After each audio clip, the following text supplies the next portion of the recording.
The air turns black, not with smoke, with bodies, thousands of them boiling out of a splintered hollow in the acacia trunk, wings screaming a pitch just below fury. Any other animal on this savannah would already be running, eyes swollen shut, throat closing, lungs seizing from the venom stacking up, sting after sting after sting. The honey badger doesn't run. It pushes forward, head down, claws already tearing into the comb. Bees are landing on its face, its ears, the soft skin around its eyes, the only places on its entire body where a sting can actually reach flesh that feels it. And still, it digs deeper, like the pain is a toll it already budgeted for. Like it made this decision long before the first sting ever landed. This is not recklessness.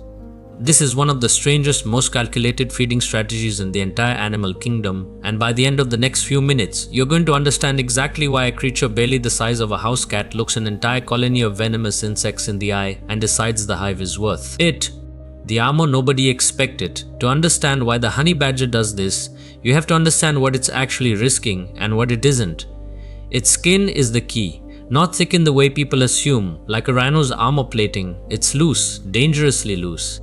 Loose enough that if a predator like a lion or a leopard manages to clamp down, the badger can twist almost completely around inside its own hide and bite back before the attacker even registers what's happening. That same slack, rubbery skin does something else. Something crucial for a bee raid. It gives stingers very little to anchor into. A bee sting needs pressure and tension to drive deep. Against skin that shifts and slides, most stings barely penetrate past the outer layer. Add to that a coat of coarse, wiry fur that acts almost like a barrier mat, and you start to see the picture. The honey badger isn't invincible. It's just built to make venom work far harder for far less payoff than it does against nearly anything else in the bush.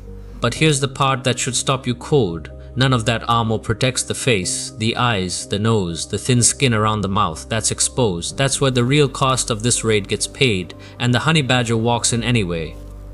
Reading a decision most animals never make.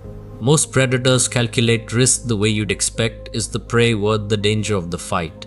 A lion won't waste energy chasing something it can't catch. A leopard won't drag home a kill it can't defend. Cost and reward weighed in seconds, mostly driven by instinct sharpened over millions of years.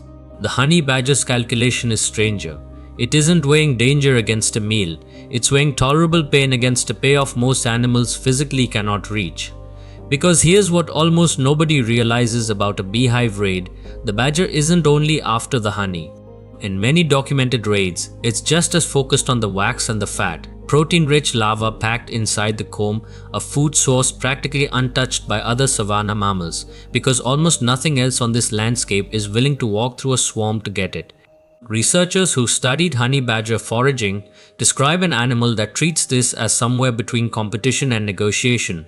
A raid it seems to know it can survive, so long as it commits fully and doesn't hesitate halfway through. That single detail, the total absence of hesitation, might be the most important behavioral signature of the entire hunt. Predators that freeze midway through a dangerous encounter are the ones that get hurt worst. The honey badger appears to understand this on some deep, instinctive level. Once it starts digging, it doesn't stop to reassess. It commits, absorbs the damage, and finishes the job before the swarm can fully organize its defense. That's not stupidity. That's a survival strategy built entirely around speed and tolerance instead of stealth and caution. There's a reason this animal keeps showing up in stories about the natural world's toughest survivors, and it isn't just the skin.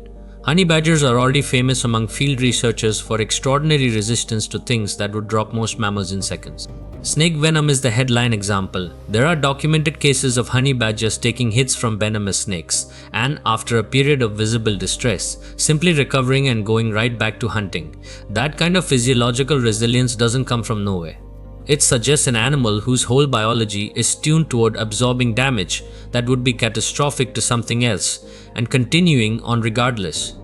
Bee venom isn't nearly as dangerous as snake venom, sting for sting, but a swarm doesn't attack once. It attacks in the hundreds, all at once, in a coordinated defense that's evolved over millions of years specifically to overwhelm anything that threatens the colony. For most mammals, that many stings condensed into a few minutes would trigger a severe, possibly fatal reaction. The honey badger seems to shrug through it, not painlessly, just survivably. And in the calculus of a hungry animal on a hard landscape, survivable is all that matters.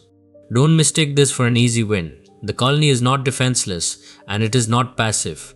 The moment the first vibrations hit the hive wall, chemical alarm signals ripple outward, recruiting defenders from deep inside the comb. Within seconds, the badger isn't facing a scattered handful of guards. It's facing a coordinated swarming response, thousands of individual insects working as a single defensive organism, each one willing to die delivering its sting.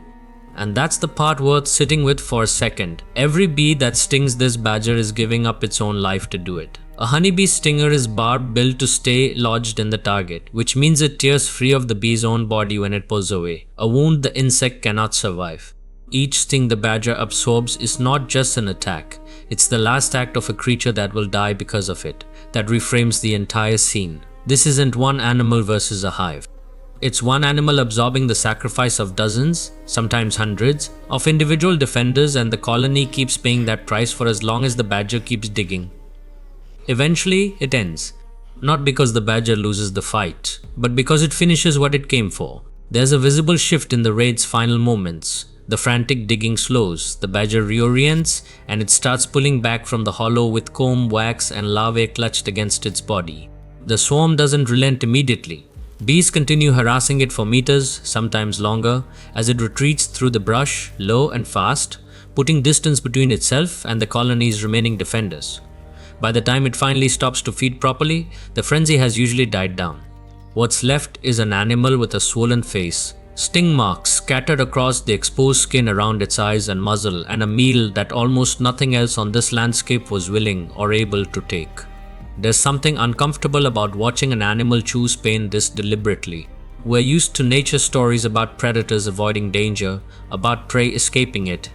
The honey badger flips that entire framework. It doesn't avoid the danger, it walks straight into it, absorbs what it has to, and walks back out with what it came for. Maybe that's the real reason this animal has become a symbol of raw resilience across the natural world. Not because it's fearless, but because it's decided, somewhere deep in its biology, that some things are worth the pain of getting them. And in a landscape built on hesitation costing lives, that kind of certainty might be the sharpest survival tool of all.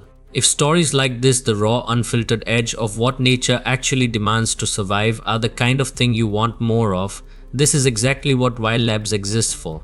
Subscribe and stay for the next one.